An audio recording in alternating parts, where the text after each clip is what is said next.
여러분, 한번 지켜보십시오. 여러분은 새로운 인물들이 새로운 시대에 새로운 역할을 하기를 바라지 않습니까? 그래서 혁신 공천을 원하지 않습니까? 많은 기회를 누린 소위 다선 중진들께서 이선으로 후퇴해 주시고 그 자리를 젊고 유능한 사람이 차지해 주길 바라지 않습니까? 그래서 민주당은 이 기득권끼리 연합을 해서 저항하는 것이 분명하기 때문에 또 그것이 인간사의 섭리이고 자연적인 이치이기 때문에 이 문제를 해결하기 위해서 시스템 공천을 도입했던 것입니다. 이미 그 이전 선거에서도 적용되었던 공천 룰입니다. 누가 마음대로 함부로 장난칠 수 없게 되어 있습니다. 자세히 한번 생각하시고 되돌아봐 주십시오. 민주당의 공천 룰은 이미 1년 전에 만들어져 있었습니다. 국민의힘 지금 공천 시스템 만들어놨습니다. 그리고 당대표, 비대위원장, 원내대표 100점 만점에 15점씩 자기들 마음대로 줄 수 있게 한 게 이게 무슨 시스템입니까, 여러분? 마음대로 공천하겠다는 것 아닙니까? 그러나 민주당은 이미 1년 전에 아주 세세한 규정을 두고 그에 따라서 객관적인 3자들이 위원회를 만들어서 평가하고 선정하게 되어 있습니다. 또 그렇게 했습니다. 그 결과를 한번 보겠습니다. 선출직에 대한 평가는 이미 만들어진 세세한 평가 기준에 의해서 작년 10월, 11월, 12월에 이미 다 평가돼서 금고에 보관되어 있었습니다. 지금 와서 만든 것이 아닙니다. 그리고 이 지역에 무슨 평가가 부당해서 탈당해가지고 저 상대방 당으로 갔다는 그분, 그분이 자기 윤리 점수 빵점 맞아서 억울하다 이렇게 말씀하시지 않았습니까? 억울하겠지요. 그런데 이미 더불어민주당의 평가 시스템에는 공직자 윤리에 1000점 만점에 50점이 부여되어 있습니다. 100점 만점 기준으로 5점이 배정되어 있는데 또 그 평가 기준에 의하면 성비위, 음주운전, 채용비리 같은 이 5대 비리 행위에 대해서는 50점을 감점하게 되어 있습니다. 그런데 우리 그 후보는 여러분이 언론에서 보셨던 것처럼 채용비리가 문제가 됐기 때문에 소명을 요구했고 소명이 되지 않았다고 봤기 때문에 그래서 규정에 따라서 절대평가로 50점을 감점한 것입니다. 그래서 50점이 감점됐기 때문에 공직자 윤리 점수가 0점이 된 것입니다. 누가 일부러 0점 준 것이 아닙니다. 그런데 여당과 언론들 일부 야합해서 이게 마치 주관적인 평가를 하고 특정인을 겨냥해서 마치 부당한 평가를 한 것처럼 만들고 있지 않습니까? 김영주 의원께서 저하고 무슨 억하심정이 있습니까? 평가받은 분들 중에 저하고 아주 개인적으로 가까운 분 많이 있습니다. 그분 저한테 전화해서 내가 당신하고 무슨 척이 졌다고 이렇게 했느냐고 저한테 항의했지만 제가 그렇게 말씀드렸습니다. 형님, 나도 가슴이 찢어집니다. 그래서 결국은 컷오프 되거나 또는 불이익을 입었는데 제가 만약에 그랬다면, 제가 마음대로 할 수 있었다면 왜 그랬겠습니까? 그리고 또 다른 분, 이런 분도 계셨습니다. 나를 하위 점수 줄 줄 알았는데 왜 이렇게 점수를 많이 줬냐? 이러는 분 계셨어요. 본인은 각오를 했는데 왜 이렇게 됐는지 참 고맙다 이러길래 제가, 그거는 내가 한 일이 아니다. 시스템에 따라서, 기준에 따라서 15명의 평가위원들이 공정하게 평가한 결과이니 나도 그 내용은 모른다. 이렇게 말씀드렸습니다. 지금 와서 만든 것이 아닙니다. 그리고 지금 사천을 했느니 무슨 측근을 공천했느니 하는데 여러분이 직접 한번 지적해 보십시오. 제 측근 중에 공천받은 사람이 누가 있습니까? 누가 단수 추천받았습니까?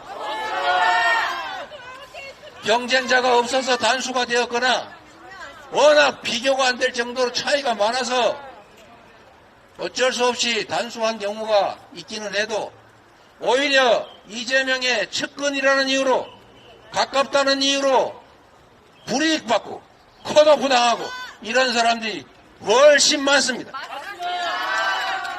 제 머리에 지금 번뜩 떠오르는 사람만 해도 목포에서, 저기 완도에서, 광주에서, 전북에서, 경기도에서, 서울에서 수없이 저에 대해서 도움 줬던 분들이 잘려나갔습니다. 오히려 더 엄정하게 심사해서 혹시 가까운 사람이라고 해서 혜택 주는 거 아니냐 해서 읍참마속하는 심정으로 다 용인했습니다. 공관위, 전략공관위에서 결정하는 거 제가 관여하지 않았고 제지하지 않았습니다. 맞습니다. 알고 있습니다. 증거를 하나 대보십시오. 하나라도 부당하게 측근을 공천한 게 있는지, 부당하게 측근한테 이익을 준 것이 있는지. 없습니다. 구체적인 예가 없다 보니까 결국 권양여 후보의 길을 만들어낸 것 아닙니까? 그 사람이 어떻게 제 아내의 비서입니까? 대통령 후보 선대위원회 거기 후보 비서실에 한 역할 부실장을 맡은 것 뿐인데 그걸 비서로 만들어가지고 사익을 위해서 공천한 것처럼 그렇게 어떻게 조작을 합니까? 두 번째로 국민들께서 원하시는 다선 중진들이 이 선으로 좀 물러나고 젊은 신진 기회들에게 기회를 줘라. 이 국민적 요구가 실제로 어떻게 진행됐는지를 국민의힘과 민주당을 비교해 보십시오. 민주당 다선 중진 의원들께서 일부는 불출마하시고 일부는 안타깝게도 컷오프 되시고 또 일부는 경선에서 탈락하고 있지 않습니까? 다 시스템에 따른 것입니다. 그런데 국민의힘 다 돌려막기 공천하고 현역 불패하고 전부 다 살아남아 있지 않습니까? 김건희 특검 재의결 막으려고 했는지는 모르겠는데 결국 이런 식으로 이름 붙인다면 특검 방해 공천한 거 아닙니까? 중진들 다 살아남아 있지 않습니까? 다 경선 기회 갖지 않았습니까? 대부분 공천 받지 않았습니까? 그걸 문제 삼지 않고 이렇게 많은 수의 다선 중진들이 불출마 또는 컷오프, 경선 탈락 이렇게 물러나시면서 불평의 목소리 낼 수 있지 않습니까? 억울하다 말할 수 있지 않습니까? 오해가 있다고 말할 수 있지 않습니까? 그걸 가지고 내홍이라는 둥, 분열이라는 둥, 무슨 측근을 위해서 불이익을 줬다는 등 이렇게 얘기할 수가 있습니까? 말이 됩니까, 여러분? 그리고 또 이런 것도 있습니다. 민주당은 지금 여러분이 보시는 것처럼 경선 과정에서 현역들이 안타깝게도 많이 탈락하고 있습니다. 광주에서는 한 분 빼고 지금까지 경선한 분 중에 모든 현역이 탈락했습니다. 이유가 뭐겠습니까? 현역들 쉽게 당선되게 하는 방법이 있습니다. 여러 명 동시에 경선해가지고 1등 하는 방식으로 하면 다 현역이 이길 수 있습니다.